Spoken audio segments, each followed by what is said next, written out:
जमींदार हवेली की वो लौह कठोर आवाज जो कभी किसी की नहीं सुनती थी, जिसने कभी सिर झुकाना नहीं सीखा था। आज उसी आवाज में एक अजीब सी कोमलता घुल गई थी। उसकी आंखों में जहां कभी सिर्फ आग और अनादर दिखता था, वहां अब एक गहरा शांत प्रेम छलकता था। क्या सच में क्रोध की वो मूर्ति, वो जिद्दी लड़की, अब किसी के प्यार में इतनी पिघल चुकी थी? क्या कोई इतना शक्तिशाली प्रेम हो सकता है जो एक जमींदार की रागी बेटी को एक समर्पित और रोमांटिक पत्नी में बदल दे? ये सवाल आज भी उस हवेली के गलियारों में गूंजता है, जहां कभी उसके नाम से सब कांपते थे। नमस्ते दोस्तों, आपका स्वागत है आपके पसंदीदा चैनल पर। आज हम आपके लिए लेकर आए हैं एक ऐसी कहानी जो प्यार, जुनून और एक मजबूत इरादे वाली लड़की के असाधारण सफर को बयां करती है। इस कहानी के हर शब्द में खो जाने के लिए मेरी आपसे गुजारिश है कि अपने हेडफोन्स लगा लें, और अगर आपने अभी तक हमारे चैनल को सब्सक्राइब नहीं किया है तो अभी कर लें, ताकि ऐसी और भी दिल छू लेने वाली कहानियां आपसे छूटे नहीं। तो चलिए बिना देर किए शुरू करते हैं आज की हमारी कहानी। कोलकाता से कुछ दूर एक छोटे से कस्बे में स्थित थी पुरानी जमींदारी हवेली, जहां की हवा में आज भी पुरानी परंपराओं की महक घुली हुई थी। इसी हवेली की सबसे छोटी बेटी थी प्रिया। प्रिया नाम से जितनी कोमल, स्वभाव से उतनी ही तेज तर्रार और जिद्दी। उसके गुलाबी गालों, काली गहरी आंखों और लहराते काले बालों को देखकर कोई सोच भी नहीं सकता था कि उसके अंदर एक ज्वालामुखी पल रहा है। अन्याय के खिलाफ उसकी आवाज इतनी बुलंद थी कि गांव के बड़े बड़े लोग भी उससे जुबान लड़ाने से डरते थे। पढ़ाई में अव्वल, वो कोलकाता के नामी कॉलेज से अपनी पढ़ाई पूरी कर चुकी थी और अब वापस अपनी हवेली में थी, जहां उसे पुराने रीति रिवाजों और आधुनिक सोच के बीच हमेशा एक जंग लड़नी पड़ती थी। प्रिया का परिवार चाहता था कि वो जल्द से जल्द शादी कर ले, लेकिन प्रिया को ये बात गवारा नहीं थी। वो अपने दम पर कुछ करना चाहती थी, अपनी पहचान बनाना चाहती थी। हर रिश्ते को उसने अपनी तीखी बातों से ठुकरा दिया था और इसी वजह से उसका नाम जमींदार की रागी बेटी पड़ गया था। एक दिन दिल्ली से एक रिश्ता आया। राहुल, एक सफल आर्किटेक्ट जो अपने काम से मुंबई और दिल्ली दोनों शहरों में नाम कमा चुका था। राहुल का परिवार आधुनिक सोच का था, लेकिन संस्कारों को महत्व देता था। राहुल ने प्रिया की तस्वीरें देखीं, उसकी पढ़ाई के बारे में सुना और उसकी तेज तर्रार छवि से भी अनजान नहीं था। लेकिन राहुल कुछ अलग था। उसे प्रिया की ये बेबाकी पसंद आई। उसने अपने परिवार से कहा कि वो खुद प्रिया से मिलने जाएगा। जब राहुल हवेली पहुंचा तो प्रिया पहले से ही उखड़ी हुई थी।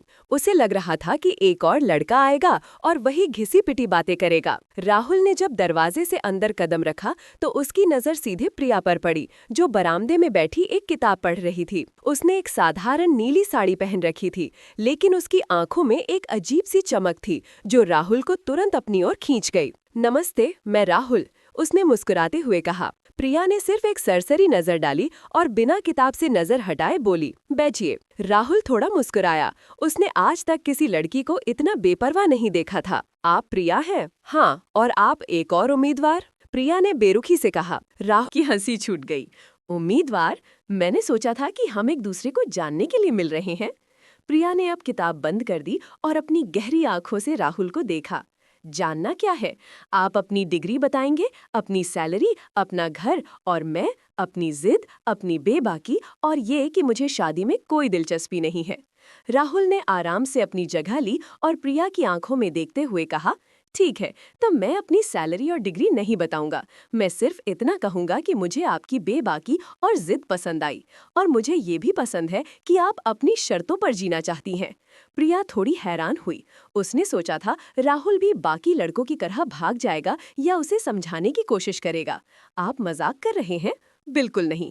मुझे लगता है कि एक मजबूत व्यक्तित्व वाली लड़की ही इस दुनिया में कुछ कर सकती है, और मुझे ये भी लगता है कि हर जिद के पीछे एक कारण होता है, राहुल ने शांत लहजे में कहा। उनकी पहली मुलाकात खत्म हुई, लेकिन राहुल की बातें प्रिया के दिमाग में घूमती रहीं। उसने पहली बार किसी लड़के को ऐसा पाया था जो उसे समझने की कोशिश कर रहा था, न कि बदलने की। राहुल ने अगले कुछ दिनों तक प्रिया को फोन किए, उसे शहर के बाहर घूमने के लिए बुलाया, उसे समझने की कोशिश की। प्रिया ने भी धीरे धीरे अपने दिल के दरवाजे खोलने शुरू किए। उसने राहुल को बताया कि कैसे उसे बचपन से ही हर बात के लिए लड़ना पड़ा, कैसे जमींदारी के नाम पर होने वाले अन्याय उसे अंदर से जलाते थे और कैसे उसे डर था कि शादी के बाद उसकी पहचान खो जाएगी। राहुल ने सिर्फ सुना, बिना किसी राय के। प्रिया, तुम्हें लगता है कि प्यार तुम्हें कमजोर बना देगा? मुझे लगता है कि प्यार तुम्हें और मजबूत बनाएगा। ये तुम्हें वो जमीन देगा जहां तुम अपनी जड़ों को और गहरा कर सकती हो और फिर आसमान छू सकती हो। और मैं तुम्हें यकीन दिलाता हूँ, मेरी दुनिया में तुम्हारी पहचान कभी नहीं खोएगी, बल्कि तुम अपनी पहचान से मेरी दुनिया को और खूबसूरत बना दोगी। राहुल की इन बातों ने प्रिया के दिल को छू लिया। उसे राहुल में वो साथी दिखा जो उसके साथ खड़ा रहेगा, न कि उसके आगे या पीछे। कुछ ही महीनों में प्रिया ने शादी के लिए हाँ कर दी, जिससे पूरा गांव और उसका परिवार हैरान रह गया। जमींदार की रागी बेटी, जिसने हर रिश्ते को ठुकराया था, उसने राहुल को अपना जीवन साथी चुन लिया था। उनकी शादी धूमधाम से हुई। प्रिया, जिसने कभी शादी के सपने नहीं देखे थे, राहुल की आंखों में अपने लिए प्यार देखकर पिघलने लगी थी। दिल्ली में राहुल के घर में प्रिया ने एक नए जीवन की शुरुआत की। शुरुआती दिन आसान नहीं थे। प्रिया की आदत थी हर बात पर अपनी राय रखने की, और कभी-कभी उसकी आवाज थोड़ी तेज हो जाती थी। राहुल की माँ श्रीमती शर्मा थोड़ी चिंतित रहती थीं, लेकिन राहुल हमेशा प्रिया का साथ देता था। एक बार घर में मेहमान आए थे और खाने को लेकर थोड़ी बात बिगड़ गई। प्रिया ने अपनी बात इतने तीखे अंदाज में रखी कि मेहमान असहज हो गए। राहुल ने बाद में प्रिया को समझाया, प्रिया, मैं तुम्हारी सच्चाई और तुम्हारे विचारों का सम्मान करता हूँ, लेकिन कभी-कभी शब्दों का चुनाव और बोलने का तरीका बहुत मायने रखता है। रिश्ते प्यार से चलते हैं, जिद से नहीं। प्रिया को राहुल की बात समझ आई, लेकिन उसकी पुरानी आदतें इतनी जल्दी नहीं छूटती थीं।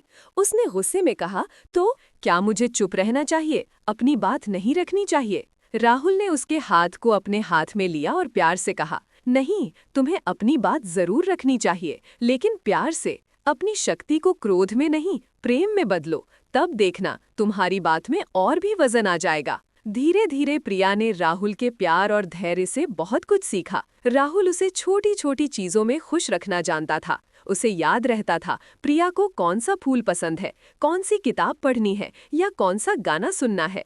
प्रिया, जो कभी किसी के सामने अपनी भावनाएं व्यक्त नहीं करती थी, राहुल के लिए रोमांटिक कविताएं लिखने लगी। वो उसके लिए रात के खाने में उसकी पसंदीदा डिश बनाती और कभी-कभी तो बस उसे गले लगाकर घंटों बैठी रहती। जमींदार की रागी बेटी अब एक रोमांटिक पत्नी में बदल चुकी थी। उसकी आंखों में अब वो पुरानी चिंगारी नहीं, बल्कि राहुल के लिए एक गहरा और शांत प्रेम झलकता था। लेकिन हर कहानी में एक मोड़ आता है। राहुल और प्रिया की शादी को 2 साल हो चुके थे। प्रिया ने दिल्ली में अपना एक छोटा सा इंटीरियर डिजाइनिंग का बिजनेस शुरू कर दिया था और वो उसमें सफल भी हो रही थी। उसकी तेज तर्रार स्वभाव अब उसके काम में जुनून बनकर सामने आता था। लेकिन एक दिन उसके पुराने गांव से एक अप्रिय खबर आई। उसके दूर के रिश्तेदार, जो हमेशा प्रिया से ईर्ष्या करते थे, उन्होंने उसके पिता की जमीन पर कब्जा करने की कोशिश की थी। प्रिया का खून खौल उठा। उसने तुरंत गांव जाने का फैसला किया। राहुल भी उसके साथ गया। गांव पहुंचते ही प्रिया का पुराना रूप वापस आ गया।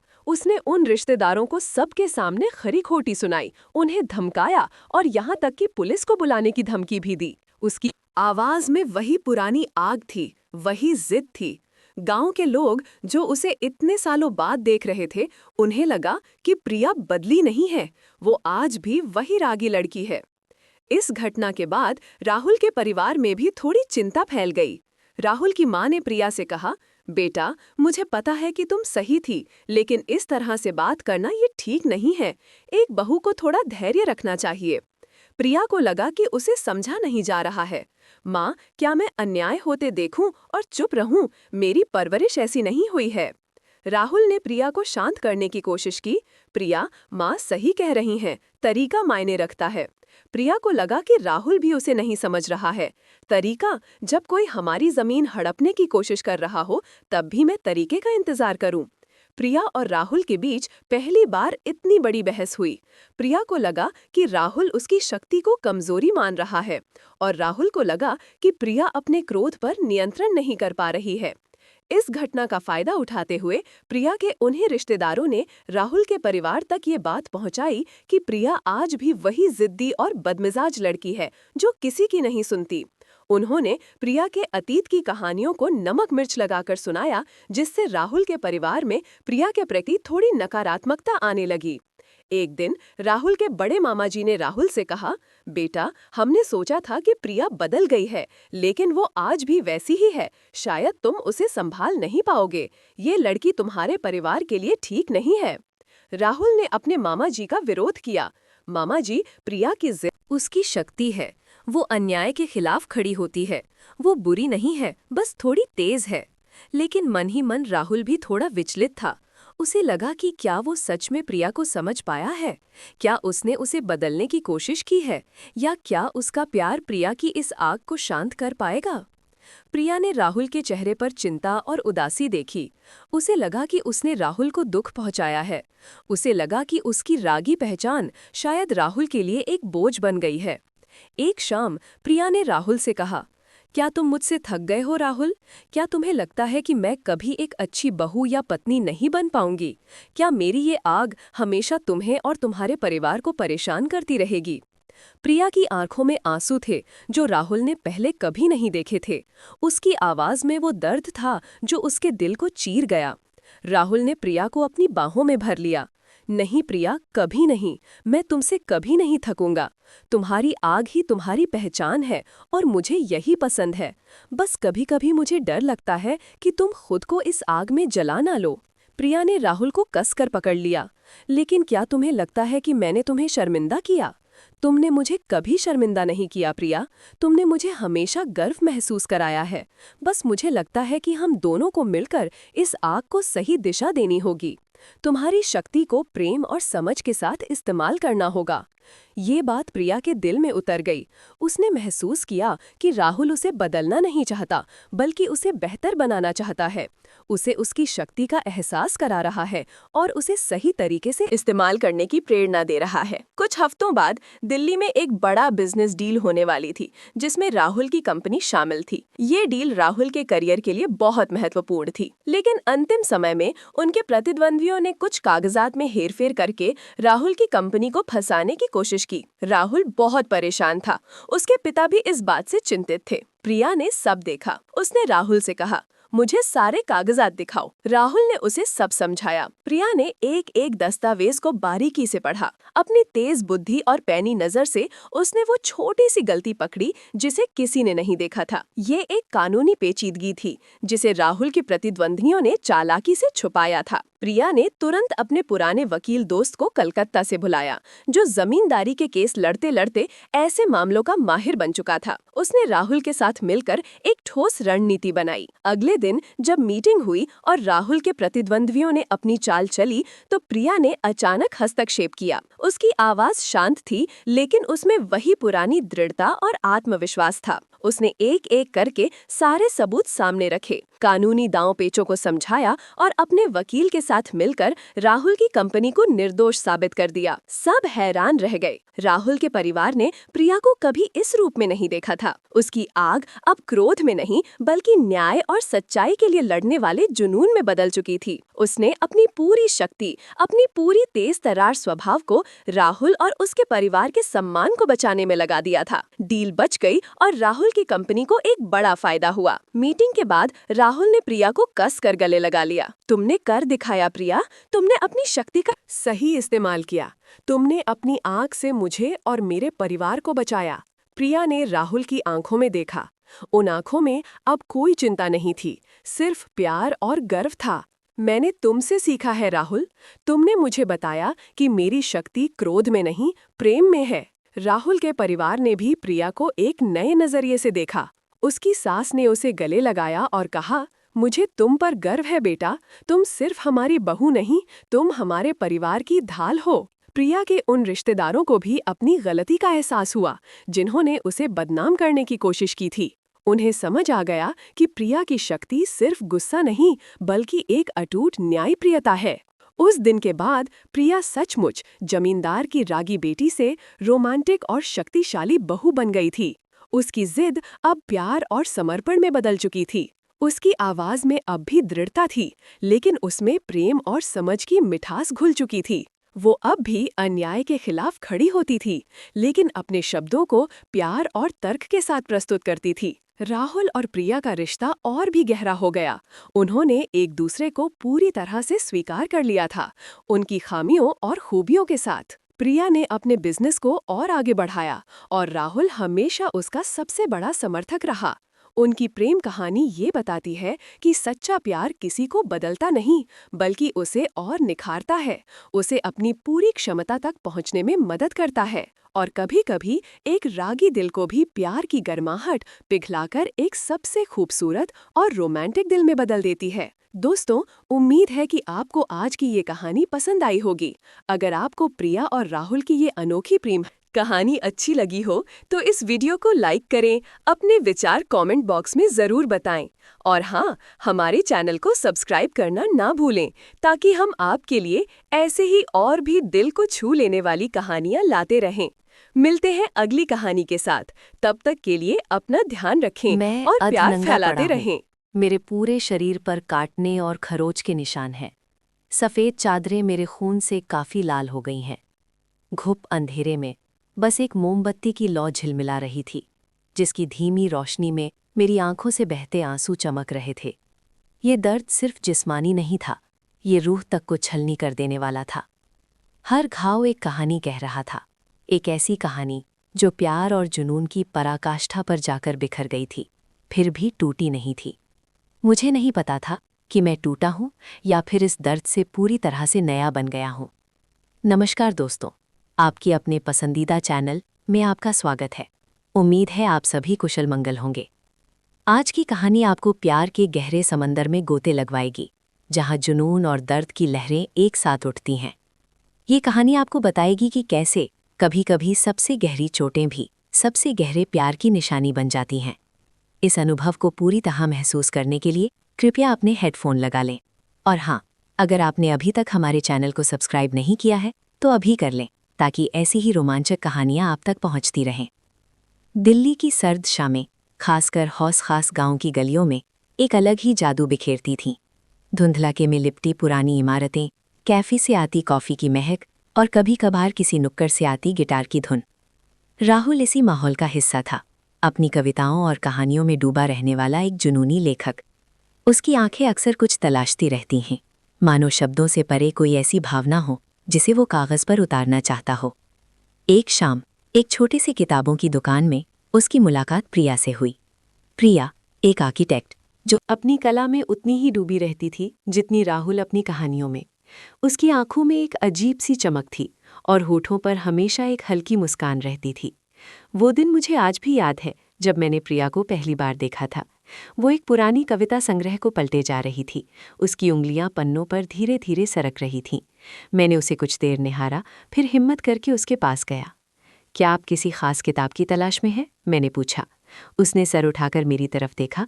उसकी आंखों में एक पल के लिए हैरानी थी, फिर वो हल्की मुस्कान फैल गई। नहीं, बस कुछ पुराना ढूंढ रही हूँ जिसमें रूह की गहराई हो, उसने जवाब दिया। और बस वहीं से हमारी कहानी शुरू हुई। हमारी पहली बातचीत घंटों चली। हमने किताबों, जिंदगी, सपनों और डर पर बात की। राहुल ने अपनी कविताएं सुनाई, प्रिया ने अपने आर्किटेक्चरल डिज़ाइन के सपने साझा किए। दोनों को लगा जैसे उन्हें एक दूसरे में अपना ही कोई हिस्सा मिल गया हो। दिल्ली की कड़कती ठंड में उनकी बातों की गर्माहट ने एक नया रिश्ता बुनना शुरू कर दिया था। हौस खास की गलियां हमारी मुलाकातों की गवाह बनी। कुतुब मीनार के साए में हमने अपने सपनों को साझा किया और पुरानी दिल्ली की भीड़ भरी गलियों में हमने एक दूसरे का हाथ थामकर चलना सीखा। हर मुलाकात एक नई कविता थी, एक नया डिज़ाइन था जो हमारी ज़िंदगी की किताब में जुड़ता जा रहा था। राहुल के लिए प्रिया सिर्फ एक लड़की नहीं थी, वो उसकी प्रेरणा थी, उसकी म्यूज़। उसकी हर मुस्कान, हर बात राहुल की कहानियों में रंग भर देती थी। प्रिया के लिए राहुल सिर्फ एक लेखक नहीं था, वो उसका सुकून था, वो आवाज़ जो उसे सुनती थी, वो हाथ जो उसे थामता था जब दुनिया उसे समझने से इनकार कर देती थी। उनका प्यार दिल्ली की तेजी से बढ़ती हुई सड़कों पर एक शांत, सुकून देने वाले चौराहे जैसा था, जहां वे दोनों रुककर एक दूसरे में खो जाते थे। वे घंटों इंडिया गेट पर बैठकर तारों को देखते और एक दूसरे के हाथों की गर्माहट में खो जाते। कभी कभी वे पुरानी दिल्ली की गलियों में खो जाते, जहां की भीड़ और शोर में भी उन्हें एक दूसरे की खामोशी सुनाई देती थी। 6 महीने बाद उनका रिश्ता और गहरा हो गया। उन्होंने दिल्ली के साउथ एक्सटेंशन में एक छोटा सा अपार्टमेंट किराए पर लिया। वो जगह छोटी थी, लेकिन उनके सपनों और प्यार के लिए काफ़ी बड़ी थी। उन्होंने मिलकर उस जगह को सजाया, हर छोटी चीज़ में उनका प्यार झलकता था। प्रिया ने अपनी कला से दीवारों को नया जीवन दिया और राहुल ने अपने शब्दों से हर कोने को अपनी भावनाओं से भर दिया। सुबह की कॉफ़ी से लेकर रात की कहानियों तक वे हर पल एक दूसरे के साथ जीते थे। छोटी मोटी नोक-झोंक भी होती थी, लेकिन हर झगड़ा उनके प्यार को और मजबूत कर देता था। वे एक दूसरे के बिना अधूरे थे, ये बात अब उन्हें साफ महसूस होने लगी थी। राहुल एक उपन्यास पर काम कर रहा था, लेकिन प्रकाशन जगत में उसे लगातार निराशा मिल रही थी। हर अस्वीकृति उसके आत्मविश्वास को ठेस पहुंचाती थी। प्रिया हमेशा उसके साथ खड़ी रहती, उसे प्रोत्साहित करती। राहुल, तुम्हारी कहानियों में जादू है, बस थोड़ा और सब्र रखो, दुनिया तुम्हें ज़रूर सुनेगी, वो कहती। उसकी बातों में इतनी सच्चाई होती कि राहुल फिर से हिम्मत जुटा लेता। वहीं प्रिया के करियर में उछाल आ रहा था। उसे मुंबई की एक प्रतिष्ठित फर्म से एक बड़ा प्रोजेक्ट मिला। ये उसके सपनों का प्रोजेक्ट था, एक ऐसा मौका जो उसके करियर को नई ऊंचाई पर ले जा सकता था। प्रिया का मुंबई जाना तय हुआ। राहुल खुश था, लेकिन उसके मन की किसी कोने में एक अजीब सा डर पनपने लगा था। प्रिया की सफलता उसे अपनी असफलता की याद दिला रही थी। उसे लगने लगा कि प्रिया उससे आगे बढ़ जाएगी और वो पीछे छूट जाएगा। इस डर ने उसे धीरे धीरे जकड़ना शुरू कर दिया। वो अक्सर खामोश रहने लगा, चिड़चिड़ा हो गया। प्रिया ने उसकी उदासी को महसूस किया। उसने राहुल से बात करने की कोशिश की, उसे समझाया कि उसका प्यार नहीं बदलेगा, चाहे वो कहीं भी हो, कितनी भी सफल हो जाए। लेकिन राहुल के मन में बैठा डर उसे उसकी बातों पर यकीन नहीं करने दे रहा था। तुम मुझसे दूर जा रही हो प्रिया, एक रात राहुल ने प्रिया से कहा, जब वो मुंबई जाने की तैयारी कर रही थी। उसकी आवाज़ में एक अजीब सा दर्द था। राहुल, ये मेरे करियर के लिए ज़रूरी है, लेकिन इसका मतलब ये नहीं कि मैं तुमसे दूर जा रही हूँ। हम रोज़ बात करेंगे, मैं हर हफ्ते तुमसे मिलने आऊँगी, प्रिया ने उसे गले लगाते हुए कहा। क्या तुम सच कह रही हो या फिर ये सिर्फ एक बहाना है? राहुल ने अपनी आंखें उसकी आंखों में गड़ा दी। उसकी आवाज़ में शक था। प्रिया को ठेस पहुंची। राहुल, तुम ऐसा कैसे सोच सकते हो? तुम्हें मुझ पर भरोसा नहीं है? भरोसा? मुझे नहीं पता प्रिया। दुनिया बदल जाती है, लोग बदल जाते हैं, राहुल ने कहा और वहाँ से उठकर चला गया। प्रिया मुंबई चली गई। शुरुआत में सब ठीक था। वे रोज़ वीडियो कॉल करते, एक दूसरे को अपनी दिनचर्या बताते, लेकिन धीरे धीरे राहुल का डर और शक बढ़ने लगा। प्रिया के प्रोजेक्ट में व्यस्तता के कारण कभी कभार उसे कॉल करने में देर हो जाती या वो किसी मीटिंग में होने के कारण फ़ोन नहीं उठा पाती। राहुल इन छोटी छोटी बातों को एक बड़ी समस्या बनाने लगा। उसे लगता कि प्रिया उसे नज़रअंदाज कर रही है, कि उसे अब उसकी ज़रूरत नहीं रही। एक दिन प्रिया ने राहुल को बताया कि उसे अपने सहकर्मी अरमान के साथ एक ज़रूरी क्लाइंट मीटिंग के लिए बैंगलोर जाना होगा। अरमान एक स्मार्ट और मेहनती लड़का था, जिसे प्रिया पसंद करती थी, लेकिन सिर्फ एक दोस्त और सहकर्मी के तौर पर। राहुल ने तुरंत मान लिया कि प्रिया उसे धोखा दे रही है। उसके दिमाग में एक अलग ही कहानी चल रही थी। उसने प्रिया पर विश्वास करने की कोशिश नहीं की। उसके अंदर का डर, उसकी असुरक्षा एक राक्षस बन चुकी थी। तुम उसके साथ क्यों जा रही हो? क्या तुम अकेले नहीं जा सकती? क्या तुम्हें मुझसे छुपाना है कुछ? राहुल ने फ़ोन पर चिल्लाते हुए कहा। राहुल, तुम क्या बकवास कर रहे हो? ये मेरा काम है। अरमान सिर्फ एक सहकर्मी है। तुम्हें मुझ पर भरोसा क्यों नहीं है? प्रिया की आवाज़ में दर्द और गुस्सा दोनों था। भरोसा? तुमने कब मुझे भरोसा दिया? तुम मुझसे दूर जा रही हो, अपनी नई जिंदगी बना रही हो और मुझे यहाँ अकेला छोड़ रही हो। राहुल ने फ़ोन काट दिया। प्रिया रो पड़ी। उसे राहुल का ये व्यवहार समझ नहीं आ रहा था। उसने सोचा कि शायद राहुल अकेला महसूस कर रहा है, इसलिए ऐसा कर रहा है। उसने उसे समझाने की बहुत कोशिश की, लेकिन राहुल ने खुद को बंद कर लिया था। कुछ दिनों बाद प्रिया बैंगलोर से लौटी। उसने सीधे राहुल को फ़ोन किया, लेकिन उसने फ़ोन नहीं उठाया। वो दिल्ली वापस आई और सीधे अपार्टमेंट पहुंची। दरवाज़ा खुला था। अंदर घुप अंधेरा था। बस लिविंग रूम में एक मोमबत्ती जल रही थी। राहुल सोफे पर बैठा था। उसकी आंखों में उदासी और गुस्सा दोनों थे। राहुल, तुम ठीक हो? तुमने मेरा फ़ोन क्यों नहीं उठाया? प्रिया ने पूछा, उसके पास जाते हुए। राहुल ने सर उठाया। उसकी आंखों में लालिमा थी। तो आ गई तुम? किससे मिलकर आ रही हो? अरमान से? क्या खूब जमती है तुम दोनों की जोड़ी, है ना? उसकी आवाज़ में कड़वाहट थी। प्रिया को लगा जैसे किसी ने उसके गाल पर तमाचा मार दिया हो। राहुल, तुम्हें क्या हो गया है? तुम मेरे बारे में ऐसा कैसे सोच सकते हो? क्यों नहीं सोच सकता? तुम बदल गई हो, तुम्हें अब मेरी ज़रूरत नहीं है। तुम मुझसे दूर जा रही हो, मुझे छोड़ रही हो। राहुल खड़ा हुआ, उसकी आवाज़ तेज हो गई। मैं तुम्हें क्यों छोड़ूंगी? मैं तुमसे प्यार करती हूँ, लेकिन तुम मुझे समझते ही नहीं। तुम मुझे हर बात पर शक करते हो, मुझे अकेलापन महसूस कराते हो। प्रिया की आंखों से आंसू बहने लगे। प्यार? ये कैसा प्यार है जिसमें तुम मुझसे दूर जाती हो, मुझे अकेला छोड़ देती हो, मुझे हर पल ये महसूस कराती हो कि मैं तुम्हारे लायक नहीं हूं? राहुल चिल्लाया। ये तुम्हारी असुरक्षा है राहुल, तुम्हारी कमजोरी है। तुम अपनी कमजोरियों को मुझ पर थोप रहे हो। प्रिया ने भी पलटकर जवाब दिया। कमजोरी? हाँ, मैं कमजोर हूं। मैं तुम्हारे बिना नहीं रह सकता प्रिया, लेकिन तुम्हें इसकी कोई परवाह नहीं है। राहुल की आवाज में दर्द था। उनकी बहस बढ़ती गई। शब्दों की तीर एक दूसरे को भेद रहे थे। हर बात, हर आरोप उनके रिश्ते को कमजोर कर रहा था। तुमने कभी मुझे समझा ही नहीं राहुल।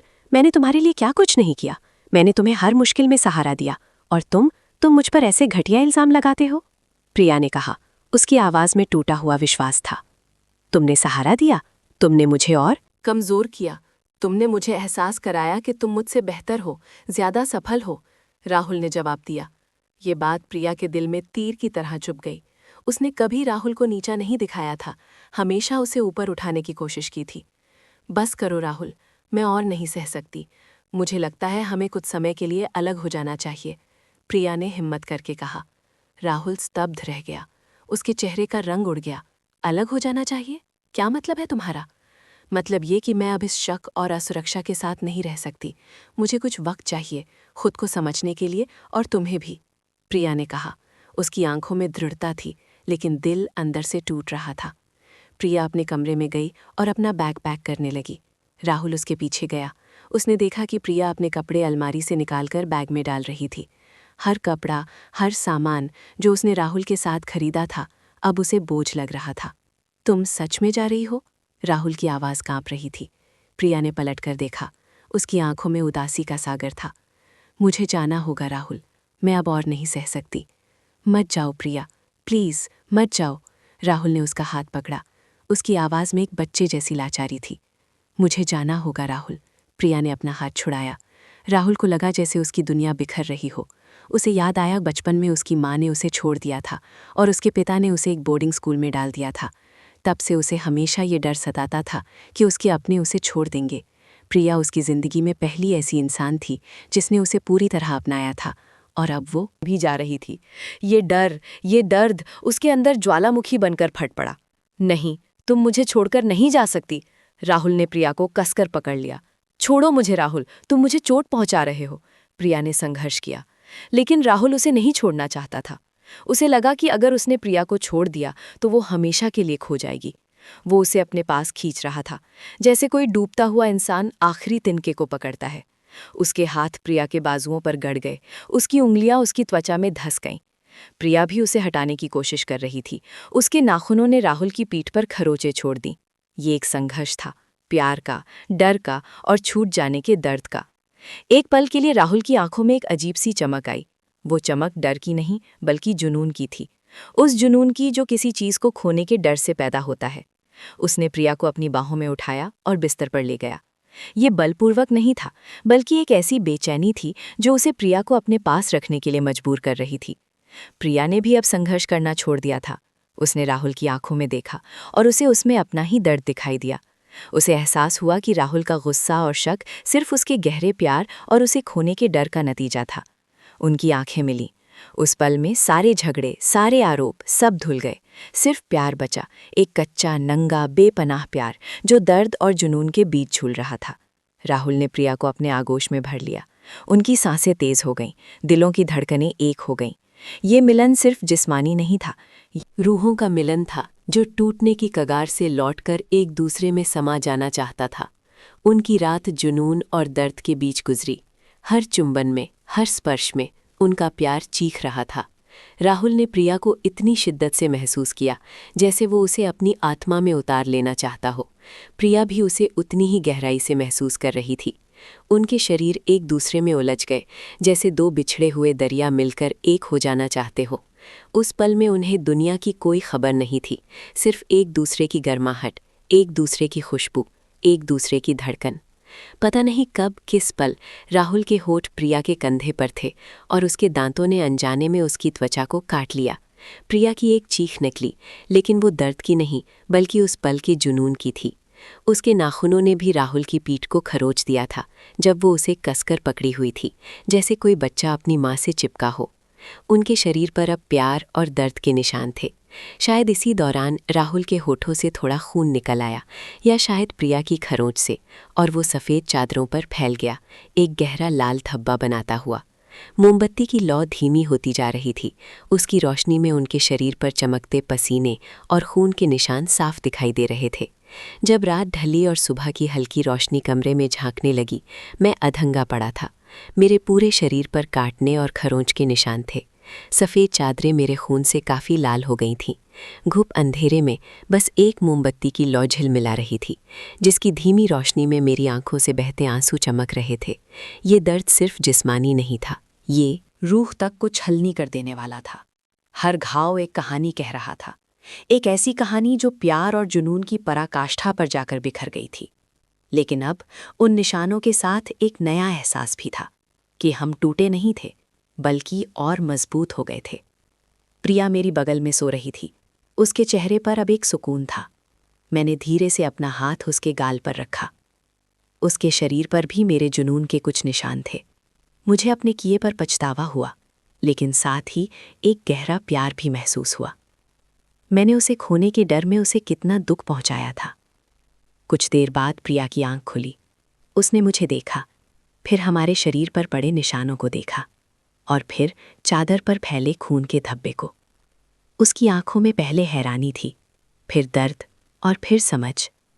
उसने धीरे से अपना हाथ बढ़ाया और मेरे गाल पर रखा। राहुल, उसकी आवाज़ हल्की थी, लगभग फुसफुसाहट जैसी। मुझे माफ़ कर दो प्रिया, मैंने कहा। मेरी आवाज़ भारी थी। मैंने तुम्हें बहुत दुख पहुंचाया। मैं बस तुम्हें खोना नहीं चाहता था।